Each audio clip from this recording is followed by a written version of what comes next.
Ooh, see, a lot of people wouldn't know how to say this, but like, woo-wee! Can you do that? 1, 2, 3. Good, yeah.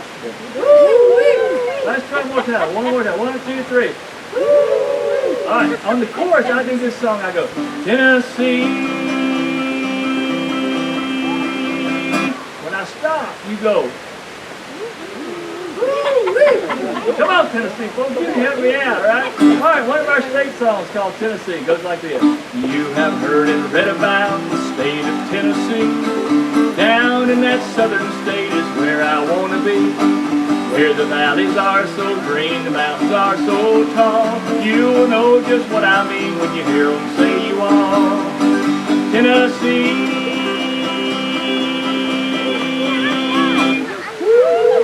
I hear you calling me, home of Davy Crockett in the hills of Tennessee.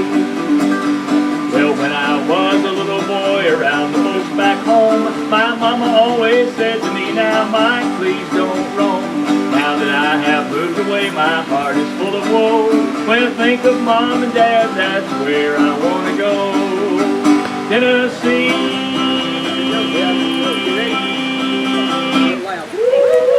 I hear you calling me, home of Davy Crockett in the hills of Tennessee. Well, if I ever get back to the state of Tennessee, I tell you there will be no more roaming for me. There lives a sweetheart, she said she'd marry me as soon as I get back to that state called Tennessee. Tennessee.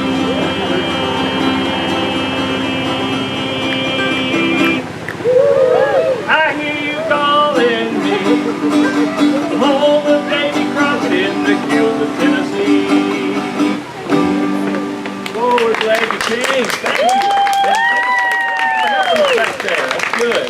Let's do another Tennessee song.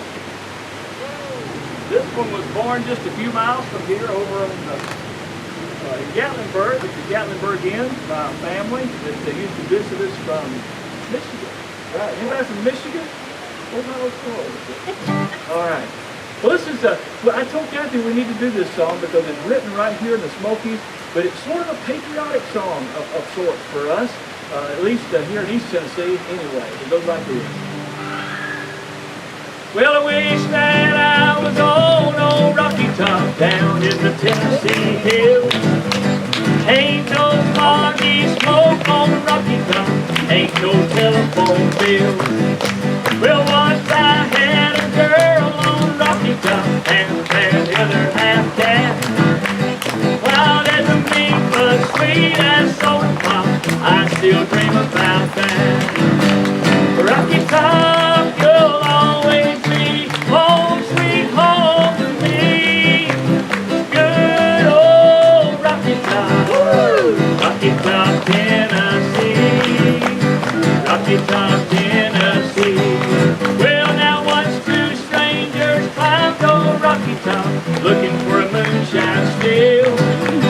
Strangers ain't come down from Rocky Top, reckon they never will. Now corn won't grow at all on Rocky Top, dirt's too rocky by far. That's why all the folks on Rocky Top get their corn from a jar. Rocky Top, you'll always be home, sweet home to me. Good old Rocky Top, Rocky Top, Tennessee. Rocky Top, Tennessee, we ended back here. Rocky Top, Tennessee.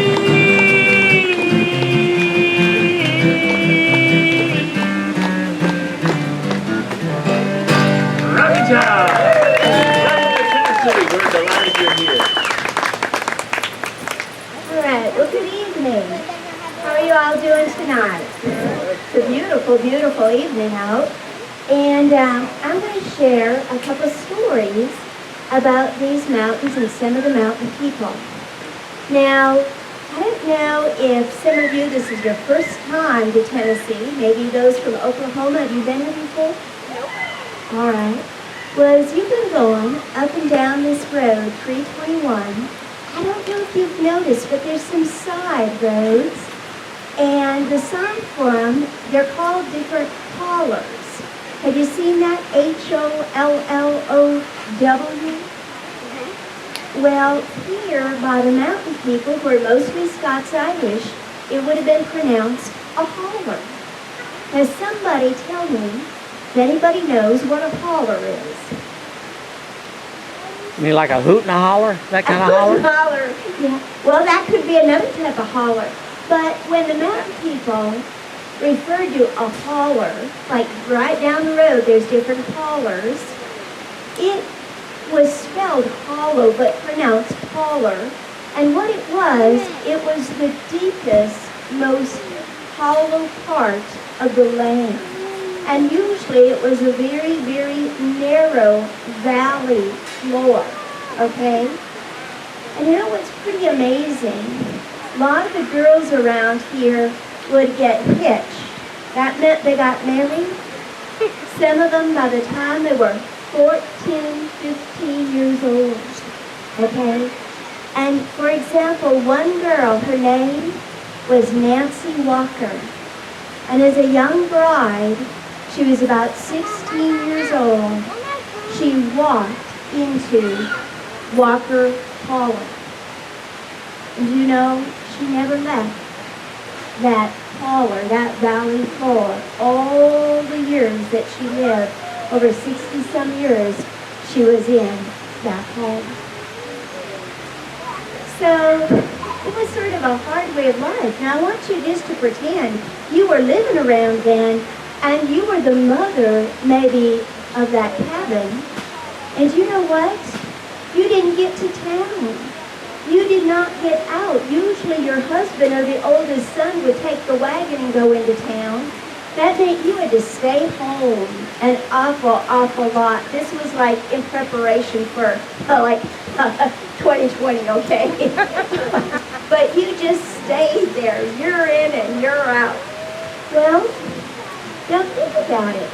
If you never got to a store, you'd be very, very dependent on people coming into your holler and maybe selling you something, okay? And years ago, we had people called peddlers. And they would walk from cabin to cabin, and they would have a great big gunny sack or a tow sack. But before they were ever known as a peddler, they were called a drummer. Now, how many of you are familiar with that term for a salesman, a drummer? Well, let me tell you why they'd be called drummers. Young man, if you were a drummer back then, you'd always play a drum as you went walking up the trail from cabin to cabin. And why would they play that drum? To let the lady in that cabin know, oh, that drum, it's getting louder and louder. The drummer must be getting closer to me. And so it was giving you time to run down to the chicken coop and see if Henrietta laid enough eggs. Or maybe out to the smokehouse to get a side of bacon, some ham or meat. And see, you were going to barter with that drummer, that salesman. And this is where we get an old-time expression called drumming up business. How many ever heard of that or remember that? Some of us older ones, yeah, drumming up business. Now let me tell you, young lady, what's your name? Can you tell me? Adeline. Oh, that's so pretty. Adeline, you and your mama, when this drummer were coming, there was one thing that you wanted more than any other thing to get from this drummer. And it was a pair of store-bought step-ins. Now, gotta ask y'all another question, especially you younger ones. Y'all know what step-ins are? Anybody? I had one lady guess hair clips. I said, ma'am, you're wearing them wrong. Anybody? Yes, sir. Yes, ladies' underwear, bloomers, okay? And if you wanted I know. Should we be talking about this in front of the boys? I don't know. We'll keep it good. All right. But if you wanted a pair of store-bought step-ins back then, it would have cost you $1.18 around 1910, which is a lot of money. You know what? If you ran to Walmart tonight and they were on sale, you could probably get a thong for less than $1. But you got to remember, ladies' step-ins back then, they covered up way, way, way more territory because they went all the way to the top of your waist, not halfway down, the top of your waist. They went all the way down to your ankles and all across the back 40.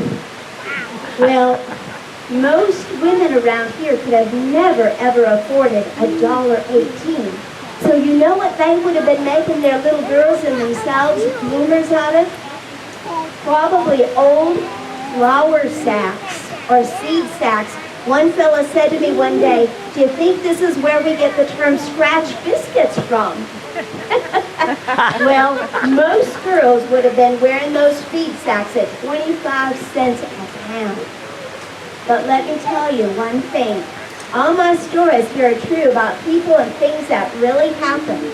It's the 1930s, and where we have the Mountain Mall today, right across from the aquarium in Gatlinburg, that is where Charlie Ogle would have a store there in the 30s and the 40s. And there was a couple that rode in their wagon all the way from Cosby, not too far from here, just down the road. And you know what? That lady that day, when she was helping her husband load up all the supplies into the wagon, she bent over so far that everybody at the store in Gatlinburg could read what it said on the back of her step-ins. It read, "Sugar, 100-pound bag." Well, you see, her husband was making moonshine, and he needed lots and lots of sugar. But a man went up to that lady, and he probably shouldn't have done this, but he couldn't resist, and he said, "Ma'am, do you realize that you could be lawed for false advertising?" Law meant being taken to court. And she said, "Well, whatever do you mean?" He said, "Well, for one thing, I've been watching you load up this wagon, go back and forth in and out of the store, and for one thing, you really, really don't look that sweet. And for another thing, just one 100-pound bag is about 2 bags shy of what's really needed to get the job done." I think that man got a black eye that day. Never interfere with the lady at her step-ins. Okay? Thank you. All right, the drummers. Well, here in this area, after the drummers came and went, then peddlers would get on the back of horses and they'd ride up into the hollers and the valleys and stuff. Then we got automobiles, and so there was actually an apparatus called a rolling store. It was an old truck that they took the bed off of and literally built a little wooden hack on the back of, and they'd take the store into all these places where roads would let them go. And a dear, dear friend of mine wrote a song about his grandpa. His grandpa's name was Merle Richard Whaley, and he had a rolling store called M.R.'s Rolling Store. And this little song talks about it. It goes like this. Back in 1939, me and Tommy Weatherline, everything was going fine while out playing hooky. Around the corner with a bang, pots and pans loudly clang. Well, hop in, boys, the boys sprang from M.R.'s Rolling Store. We laughed as we climbed inside, what fun it was to take a ride. The troubles we could always hide on 10-pound cans of coffee. Money cars the folks had none, you'd hear him yell and they would run. Taking the town to them was fun, them ours Rolling Store. You thought that he was Santa Claus with toys on his sleigh, but there were no reindeer, just a pale blue Chevrolet. Loaded down from door to door, just what you're looking for. You can find it all on M.R.'s Rolling Store. You can find it all on M.R.'s Rolling Store. Pots and pans, blankets too, horse for shell, the parachute, just a snort of Mountain Dew. All the kids got candy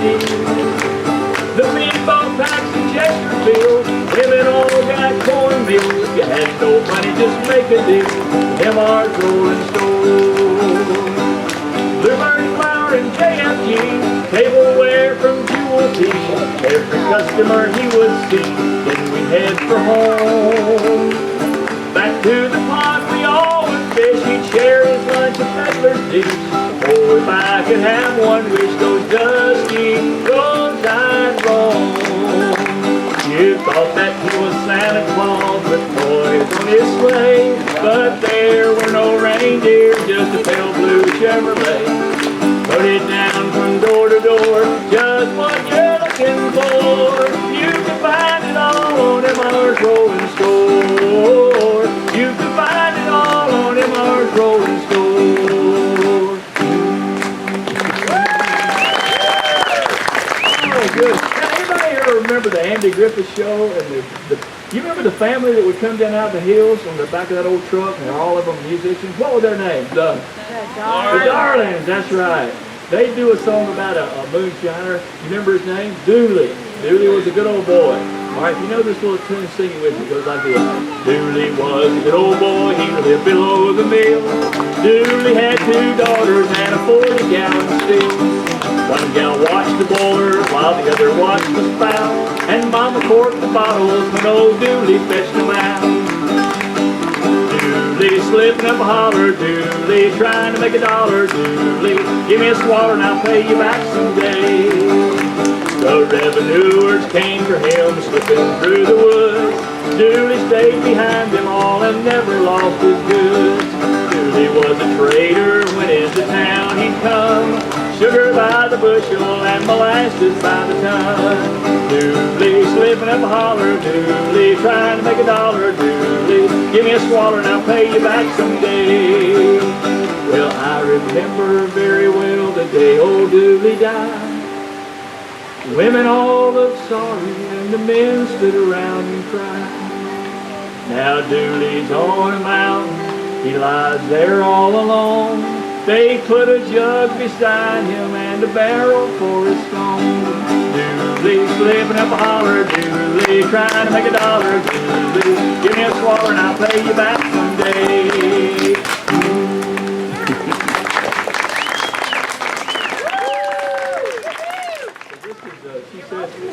This was the South was sort of the Buffalo of the Bible Belt, but it's also the moonshine capital of the world too, I guess, at one time. Florida still is, I suppose, these days. But this is an old song that you might know, and if you're going to sing with me, it's called Swing Low, Sweet Chariot. Just like this, huh?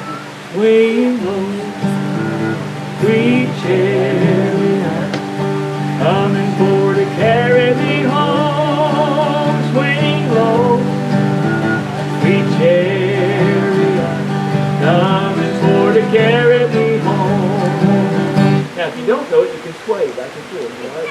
All right? Of course, you're on a bench. Be careful. I think you'll be all right. If you get down before I do, coming for to carry me home, tell all my friends that I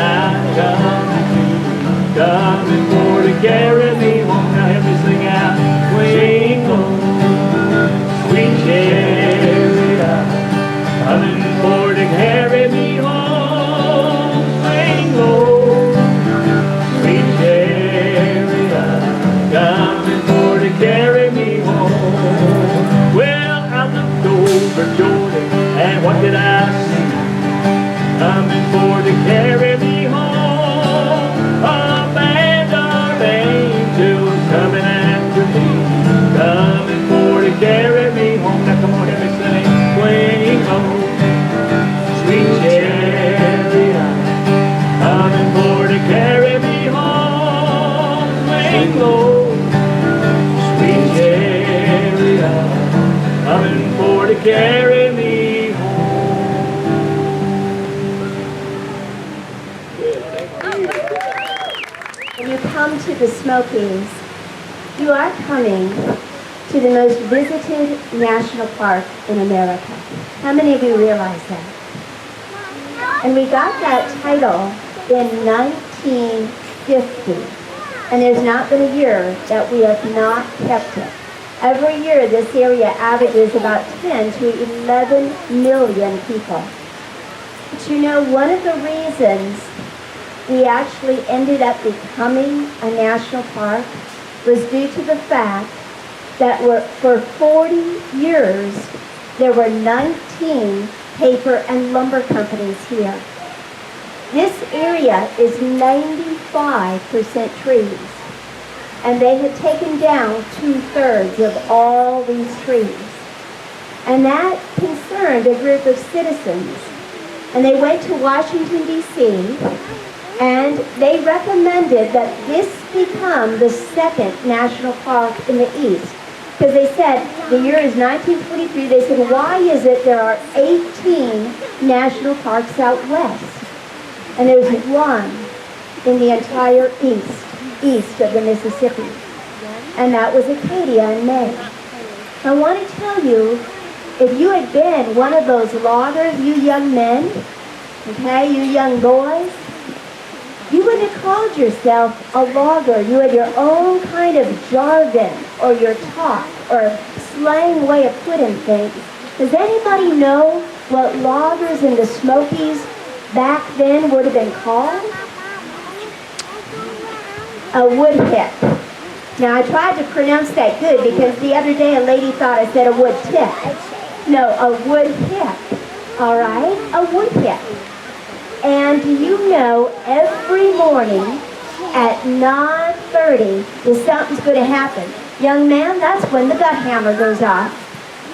That means the gut robbers are ready with the cat heads and the jerk walk. Now, would someone translate that for me? Anybody? Know what I mean by that? That's right, breakfast. 6:30, the gut robbers for who? The cooks. Okay? And the gut hammer, what do you think the gut hammer was?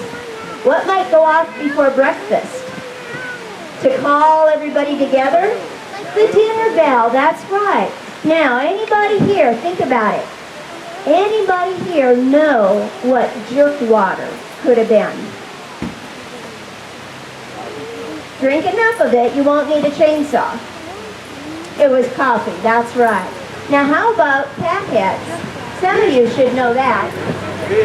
Biscuits, that's right. Large size biscuits. And if it was Sunday, that's the one day out of the week Pennsylvania salve was going on top of a cat head. Anybody know what Pennsylvania salve was? Butter. Apple butter. All right, pretty good. Okay, now, if it's Sunday morning, we're having white lawn and doorknobs. Any idea what that was? White lawn was milk, and doorknobs were donuts. Now think about this one. And every Saturday night, it was a tin plate full of firecrackers. What do you think that would have been? Pintos. That's right. Yep, they said you eat too many, you might go boom. All right? I had to throw that in, okay? But you know what? Wood picks, you'd have two men that would work together. And you'd have a long 5-foot crosscut saw. That they called their misery whip. And the woods, the forest, they called the sticks. And their team of horses were known as the hay burners. And they would go out and they would work from early in the morning to late at night, and they'd earn anywhere between 90 cents and $1 for a long day's work. But let's just say we're out here in the sticks, we look up at one of these huge tulip trees, and all of a sudden, young man, you look up and you see a little metal lunch bucket hanging from that tree limb. And some people think, oh, that means that's where they're storing their lunch. No, what it was, if a woodpick was out in the woods and he had accidentally been killed by a fallen tree limb, to honor that woodpick as a memorial, you would hang his little lunch bucket from the next nearest tree. And we had a bad wreck here out by Elkmont. Daddy Bryson, his little lunch bucket hung in that tree for over 2 years. I want to tell you, it wasn't always easy being at a logging camp, and we had a man by the name of Kaz Walker. Any of you ever heard of old Kaz? He had 27 stores in Virginia, Kentucky, Tennessee. And he started out as a woodhead. At the age of 14, he'd walk over English Mountain, go to Smokies. Today it's part of our national park just outside of Cherokee. And you know what he said? I can't sleep at night. Got a bad problem. He was complaining to his supervisor and he said, well, what's the problem? He said, those bugs in my bed at night, they keep me awake. He said, you got a problem with bed bugs? He said, absolutely. He said, well, Kaz, how do you know? Well, every night before I fall asleep, I can hear them all singing. And you know what they're singing? There is a fountain filled with blood. And then, when I leave in the morning, they're all singing to me once again, God be with you till we meet again. Would you? All that talking about eating makes you hungry, doesn't it? You seem to know a lot about biscuits and breakfast and stuff, and I'm going to do this song just for you. It's called Keep My Skillet Good and Greasy all the time. It goes like this. Gonna buy me a sack of flour, make me a whole cake every hour, keep my skillet good and greasy all the time, Skillet good and greasy all the time. Honey, if you say so, I'll never work no more. Keep my skillet good and greasy all the time, Skillet good and greasy all the time. Fat bag of beans and gold collard greens, keep your skillet good and greasy all the time, Skillet good and greasy all the time. Cornbread and beans and gold collard greens, keep your skillet good and greasy all the time, Skillet good and greasy all the time. That sounds like something good, doesn't it? All right, well, if we're singing food songs, let's just do one that you can help me with. Now, let's do, where are y'all from? Ohio? Statesville, North Carolina. North Carolina, I know where Statesville is. It's just north of Lake Norman, right? Yeah, that's good. Well, all those folks from Ohio, y'all can help me out here. That's right. And if you're from Ohio or Oklahoma, that would work. Or Georgia, you can just jump right in here and help me. But this little song, it's a call and response. I'm going to do, it's called How Many Biscuits Can You Eat This Morning? Okay, I go, how many biscuits can you eat this morning? You go, this morning. Yeah, that's right. How many biscuits can you eat this morning? This morning. Good. I'll go, how many biscuits can you eat this evening? You go, this evening. Got it? Good? All right. Ohio, Georgia, you ready? Okay. How many biscuits can you eat this morning? How many biscuits can you eat this evening? Oh, how many biscuits can you eat? 49 more and a ham of meat this morning. This evening, right now. We'll make my coffee good and strong this morning. Make my coffee good and strong this evening. Make my coffee good and strong, but keep on bringing those biscuits on this morning, this evening, right now. Well, ain't no use to working so hard this morning. There ain't no use to working so hard this evening. Ain't no use to working so hard. Love them biscuits made with lard this morning, this evening, right now. Fellas, y'all that are married, you're gonna love this. Love my wife, but she drives me crazy this morning. I love my wife, but she drives me crazy this evening.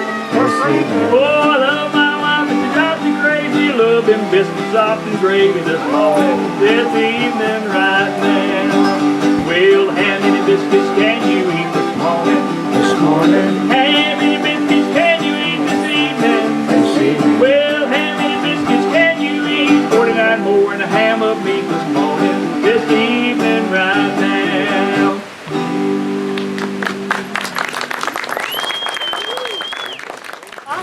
You want to, young man? In the bike?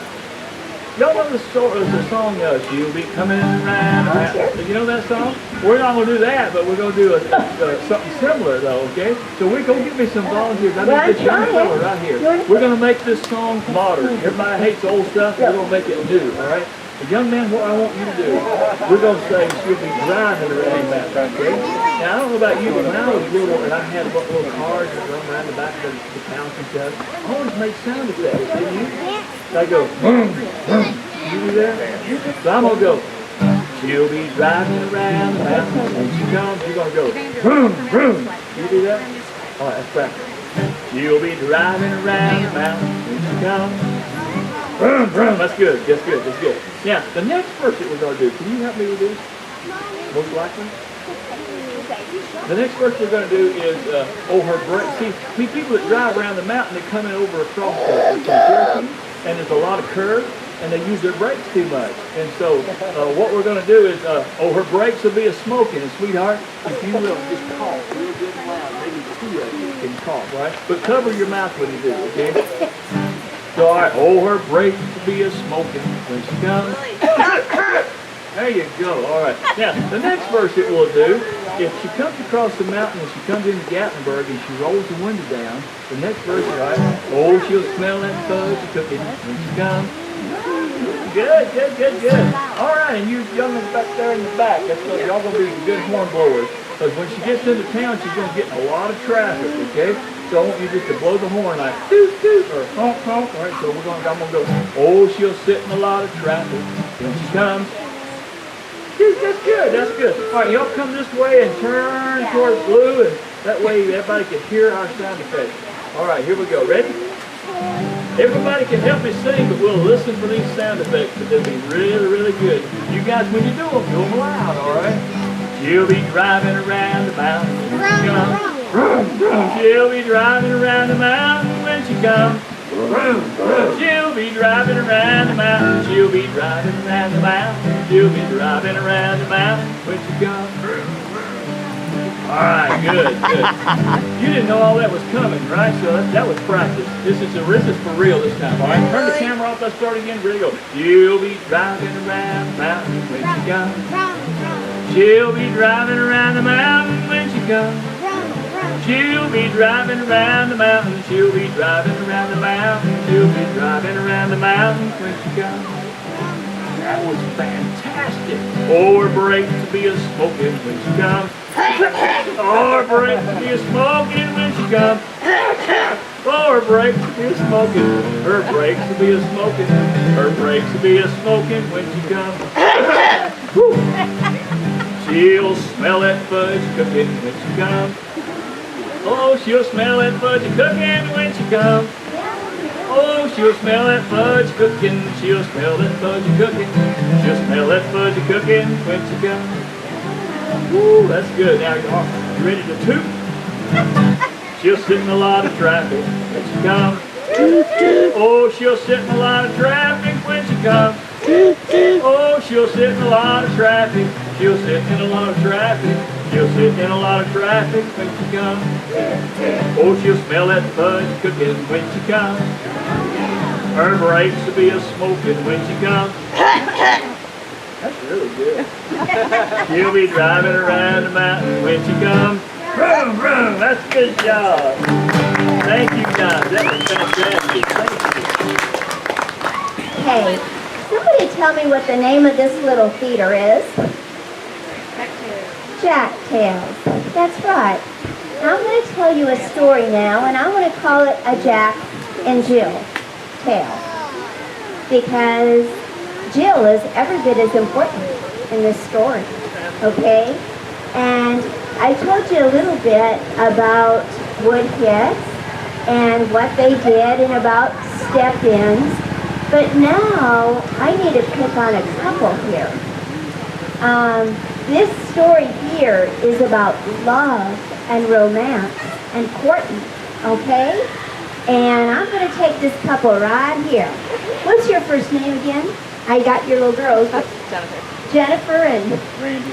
Jennifer and Randy. Okay, Randy, I want you to use your imagination, okay? You're living in the holler going to school here. It's about 1922, all right? Maybe right in that era. And Miss Jennifer and her family moves into the holler. She's the brand new girl in your class at school. Now, folks, When Randy, it was Randy, right? Okay. When Randy lays eyes on Miss Jennifer for the very, very first time, and he looks at her, he thinks, oh my, this is the most beautiful, beautiful young lady I have ever laid eyes on. He was absolutely smitten with her. He really, really liked her.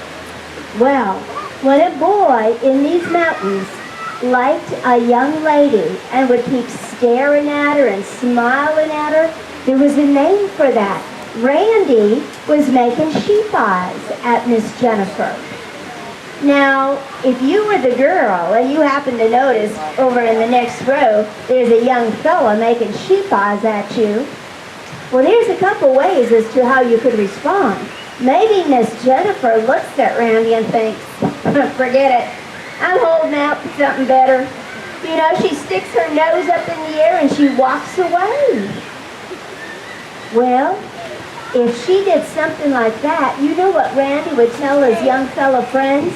He'd say, Miss Jennifer, she kicked me in the leg.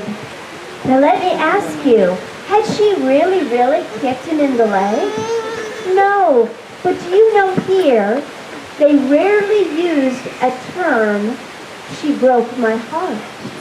They'd say, she kicked me in the leg, because it was a kick to a young boy's pride that that young girl wanted nothing to do with him. But let's just say, for the sake of our story, that Miss Jennifer makes sheep eyes back at Randy. Can you do that? Yeah, see? When a young girl made sheep eyes back at a boy, that was giving that fella permission to take it to the next level. And you know what that was known as? Sparkin. Yep, before we had dating, we had courtin, and before we had courtin, we had sparkin. Now, why you got the name Sparkin? I'll tell you, the very, very first time Randy takes Miss Jennifer out, you're going to go to his parents' home for victuals. Sounds pretty exciting, doesn't it? Well, after supper, when everybody else has retired for the night, these two, all by themselves, are going to sit in front of the fireplace and watch the sparks. How exciting is that? But you got to remember, it didn't cost a lot of money back then. But that's where we get the term sparkin from. You'd sit in front of the fire. And for many, many years in the Smokies, if people were chewing gum, that was known as sparkin wax. We also had something unique to East Tennessee, West North Carolina.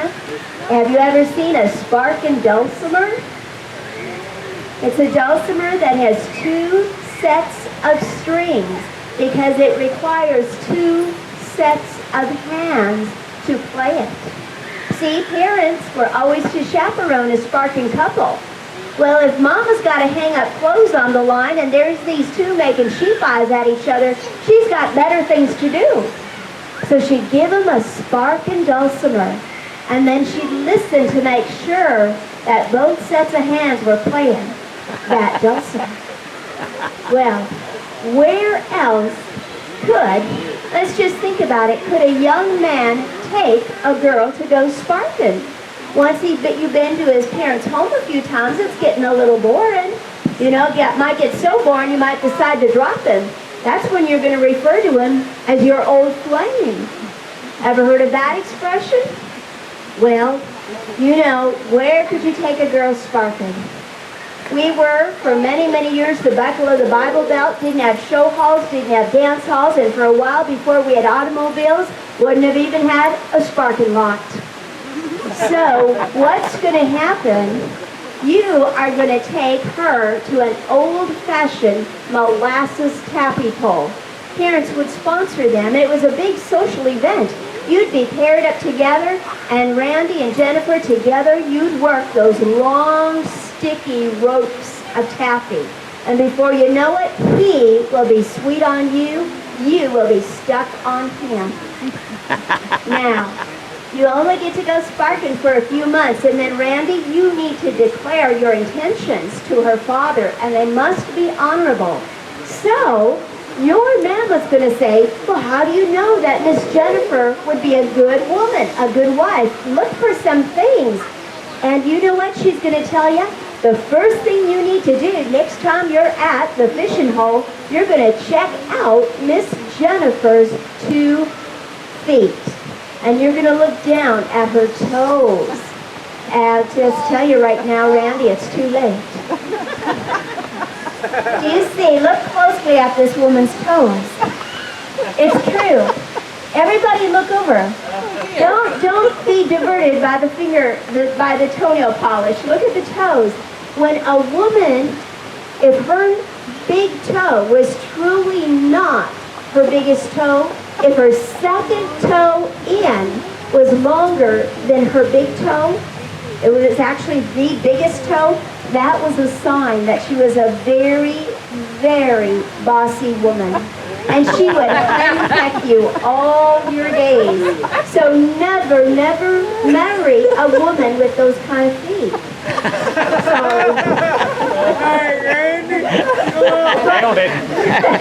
now I do have to tell you that just as his mama would warn him, yours would also. And she'd say, Jennifer, now you got to be careful with Randy. You've got to make sure that this is not a fiddle-footed man. And fiddle-footed men, like a fiddle player, they said, would never be trustworthy. They'd always be dancing a jig somewhere new. And fiddle players had a very, very bad reputation. And think about it, we still use the word today. If somebody's lazy, not doing much, what do we say? They're just fiddling around. Bad reputation. So, your mama's going to say, you need to make sure he would not be fiddle-footed, because if he is, you will split the quilt in less than a year. That was their term for a separation or a divorce. How do you know whether or not he's fiddle-footed? You're going to check out his ears. Look very, very closely at his 2 ears. See why I was wearing that cap? All right. The closer a man's ears grew to the top of his head, the more fiddle-footed he would be. Okay? Don't marry a fiddle-footed man. Okay? The other thing that you could check out, if he jingles his change in his pockets all the time, that's a sign of fiddle-footed, or if right in the middle of his sentence, he forgets what he's going to say. Today we call it a senior moment, but back then it was a sign of fiddle-footed. But you know, let's say the 2 of you do get hitched. People here were very, very poor, so your mother could not afford to go down to the store and buy a wedding gown for you. So she would make a very simple homespun dress, maybe linsey-woolsey material, and it was very, very important, the color of the dress. And mountain people here had a little poem, the wedding poem, and they put it this way: marry in white, you're sure to fight. Marry in black, you'll wish yourself back. Marry in red, you'll wish yourself dead. Marry in green, you'll be ashamed to be seen. Marry in brown, you'll soon live in a town. Marry in blue, you know he'll be true. Marry in yellow, to be sure you get the right fellow. So girls, can you remember that? What color do you want to get married in? Yellow. Yellow. Very good. Thank you.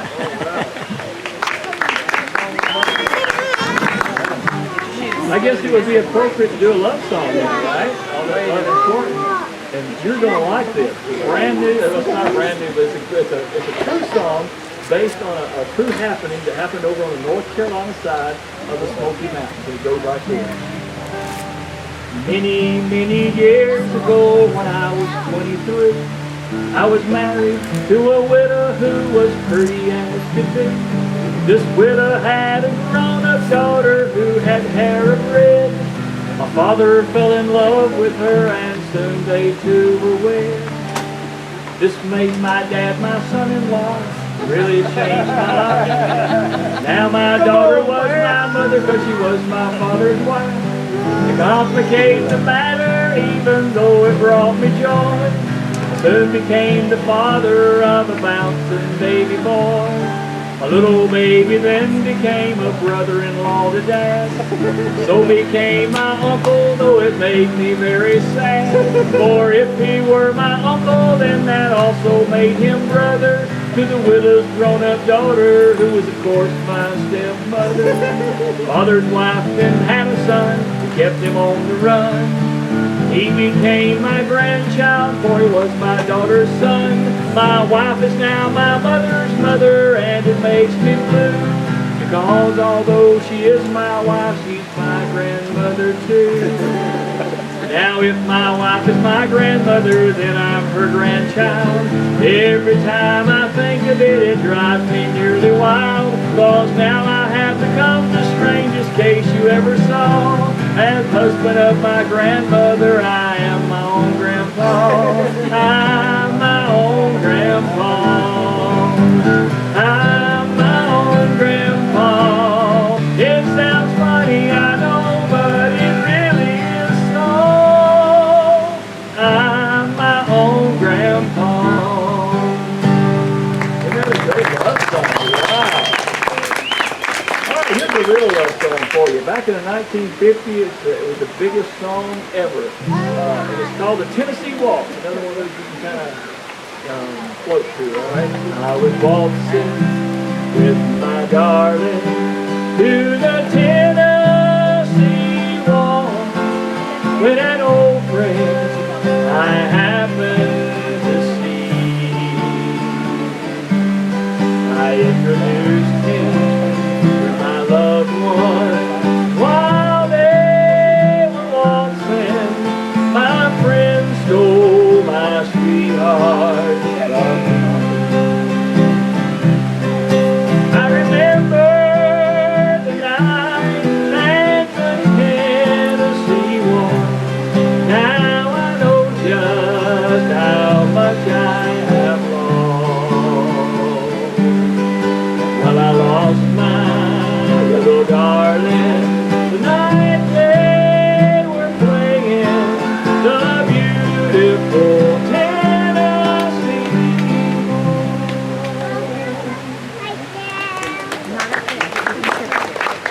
All right, this one goes back a little bit. Kind of has a funny little story to it. It goes like this. The prettiest girl I ever saw was sipping cider through a straw. I looked at her, she looked at me. She was as pretty as could be. So I says to her, would you teach me how to sip cider through a straw? First cheek to cheek, then jaw to jaw. We sip cider through a straw. Every now and then a straw would slip, and we sip cider lip to lip. That's how I got my mother-in-law from sipping cider through a straw.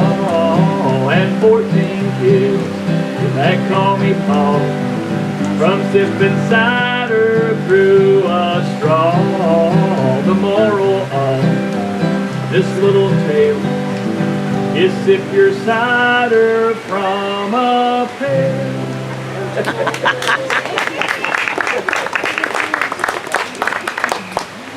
This very last story that I have is about a young boy, and his name was Richard Walker. And he was about 9 years old. How many of you are around 9? Okay, a few of you. All right, now I want you to think about this. He went to school, and back then it was 1890.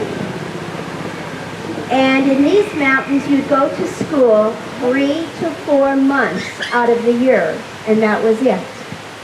Now, if you were in the first grade and you wanted to go on to second grade, you could never ever do that unless you knew your ABCs backwards and forwards. All right? And you could have no stops. You had to do them all backwards with no stops. So that'd be pretty hard to do, wouldn't you think? And so this little boy, he lived in an area called Little Greenbrier. And what's pretty amazing, I mentioned all these stories are true. This boy would get up Monday through Friday, and he would leave his home at 5:30 every morning, because he had a 90-minute walk each way. So by 7 o'clock, he'd be at the schoolhouse.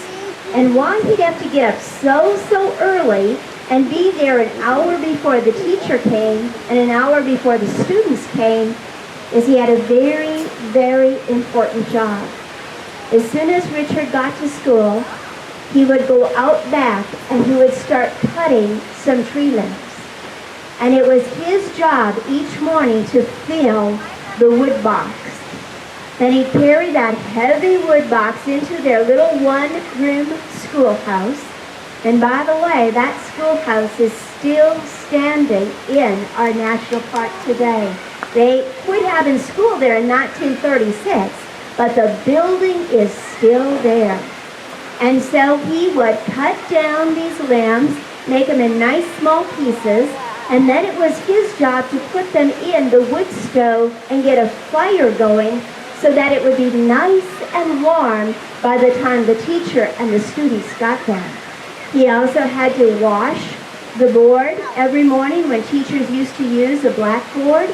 And then he also had to take a wooden bucket, go down to the creek, just like this one here, and he would get a great big bucket of water, and they had a little gourd, all right, and that's what they would dip. Okay, it was cup-like, made from a gourd or like a pumpkin thing, and it was shaped in a cup, and that's what the children would use all day long when they were thirsty and they wanted some water. They had one gourd dipper, and it was his job to fill that. That sounds like a lot of work, doesn't it?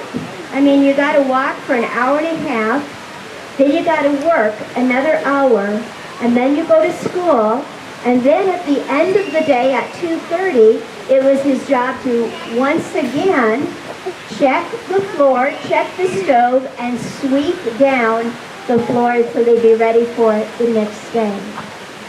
And you know what is pretty amazing about this young boy?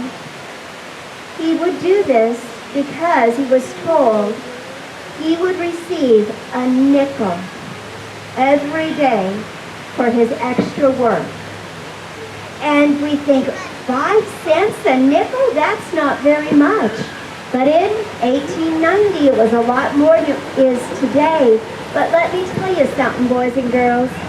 This little boy, he did this because he had a dream. He dreamed that if he came to school every day and he saved all of his money, that maybe someday it would be enough for him to go to a school called college, where he could train to become a teacher himself and teach students. And that was his dream. From a little boy on, he wanted to be a teacher. So he saved all those nickels, and that's what he did. And the reason I tell you that story is because that little boy can be sort of an inspiration. Now that's a big, long word, I know. An inspiration to you that if you have a dream, and it's a good dream, a good dream, to help other people, to be kind. If it's a good dream, hold on to that dream. And that's an inspiration. Inspiration means within your inner spirit, there is something in you that wants to dream to do good. Dolly, she comes from this area, and she said, I was always someone who held on to my dreams. And then I worked hard to make those dreams come true. She said, that's the difference between just wishful thinking. You hope it will happen, but if it doesn't, it doesn't, and you're not going to work hard. But a dream is totally different. When you dream for something, you do everything in your ability and with God's help to make that dream come true. So never ever let go of those precious, precious dreams. All right, well, be sure and check You're that in out. for a treat. Yeah. I want to close with a song that came out of sort of out of this area, a little bit north of here. There was a family, just like many of the mountain families way back then, and the time that Kathy's been talking about stories. They wrote a song called "Keep on the Sunny Side of Life." And I thought, that's probably a good thing for us to think about right now, because we're all having difficulties and struggles trying to figure out what new normals look like and what is ahead for us, and there's a lot of things we don't know. But our attitude, we can sort of choose how we're going to respond to things, and I think that's what strikes me about the mountain people. They had just a bright outlook, even though they didn't have a lot to work on. Keep on the sunny side, goes like this.